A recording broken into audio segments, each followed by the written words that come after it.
আসসালামু আলাইকুম, welcome back to my channel. আমি আছি মাস্টার রাম্মু, প্রতিদিনের মতো আপনাদের সাথে। কাছে দূরে দেশ প্রবাস থেকে যে আপুরা, আঙ্কেল আন্টিরা, ছোট ছোট সোনামণিরা আমার ভিডিওটা দেখেন বা দেখতেছেন, তো আপনাদের জন্য রইল অন্তরের অন্তঃস্থল থেকে একগুচ্ছ লাল গোলাপের শুভেচ্ছা। আর এই ভিডিওটা হচ্ছে 2 দিন আগের। আর বুকের ভিতর এত যে কষ্ট, এই কষ্ট নিয়ে আজকে রান্না বান্না করতেছি। তো কেন যে এত কষ্ট সেটাও আপনাদের সাথে এই ভিডিওতে আজকে শেয়ার করব। তো আমার ভিডিওতে থাকবেন অবশ্যই। আর দেখা শুরুতে প্রথমে একটি লাইক দিয়ে দেখা শুরু করবেন, আর যদি ভালো লাগে অবশ্যই সাবস্ক্রাইব করে পাশে থেকে বন্ধু হয়ে। আর এই তো আমার মাটির চুলায় রান্না করা গ্রামের পরিবেশে। তো কেন যে এত কষ্ট নিয়ে রান্না করতেছি আর অনেক আইটেমে রান্না করতেছি, তো অবশ্যই দেখাবো। আরে তো আমি আজকে, আমার ছেলে লন্ডনে চলে যাবে, অনেক কষ্ট বুকের ভিতরে, যেমন আমার কলিজাটা ছিঁড়ে যাচ্ছিল। আজকে 2 দিন ধরে অনেক কষ্ট লাগছিল। তো আজকে মনে হচ্ছিল কে জানি আমার কলিজাটা ছিঁড়ে নিয়ে গেছে। আমার কাছে এতটাই খারাপ লাগছিল।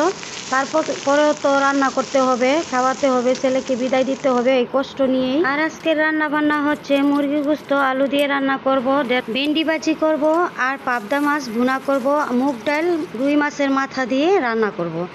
তো একটু একটু করে সবটাই আপনাদের সাথে শেয়ার করব, অবশ্যই থাকবেন। আর ছেলেকে কিভাবে বিদায় দেব সেটাও আপনাদের সাথে একটু শেয়ার করব।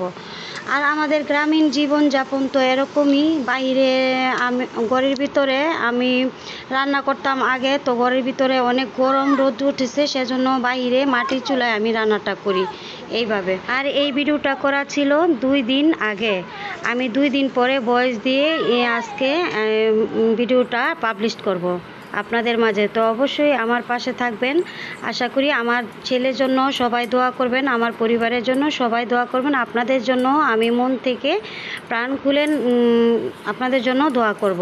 আর এই তো আমার মাস্টারমণি বসে আছে, তো আমার মাস্টারমণির জন্য আপনারা অন্তরের অন্তঃস্থল থেকে দোয়া করবেন আশা করি। আর এই তো আমার মুরগি গোস্তটা বসিয়ে দিয়েছি, প্রায় হয়ে যাইতেছে, কষানো হয়ে যাইতেছে।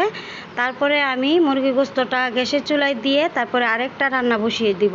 যেহেতু আমার হাতে সময় কম, তাড়াতাড়ি করে রান্না করে খাইয়ে সবাইকে খাওয়াইয়ে তারপরে এই ছেলেকে বিদায় দিতে হবে, সেজন্য তাড়াতাড়ি করে রান্না করতেছি।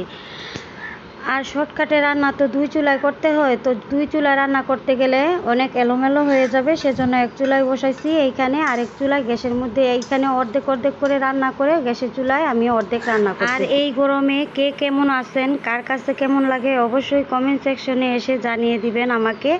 আপনাদের সুখ দুঃখের কথা আমি জেনে নিব, পড়ে নিব।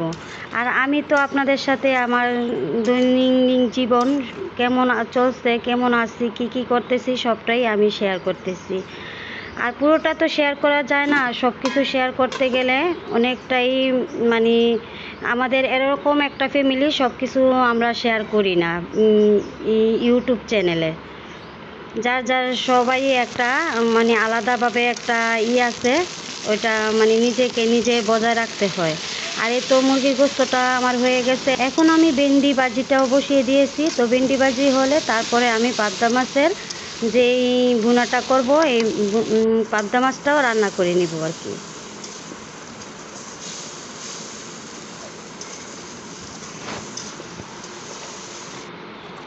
আর এখন এই তো পাবদা মাছ, আর এই তো হচ্ছে রুই মাছের মাথা দিয়ে ডাল রান্না করব, মুগ ডাল রান্না করব।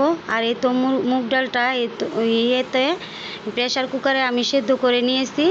আর আমাকে দেখতেছেন যতটাই আমি সহজ সরলভাবে রান্না করে তাড়াতাড়ি করে আপনাদের সাথে শেয়ার করি, ততটাই না। রান্না করার সময় কিন্তু আমার অনেকবারই উঠা বসা করতে হয়, কারণ মাছটা এদিকে ওইদিকে চলে যায়, ওকে বারে করে অনেক টেক কেয়ারে রাখতে হয়।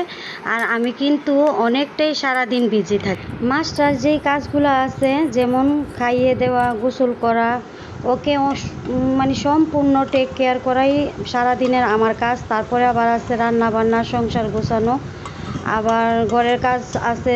যারা করেন তারা তো আপুরা জানেনি যে কতটাই মানে তারপরে আমার বাসায় একটা অটিস্টিক বাচ্চা আছে, ওকে নিয়ে আমি বেশ ভালো আছি।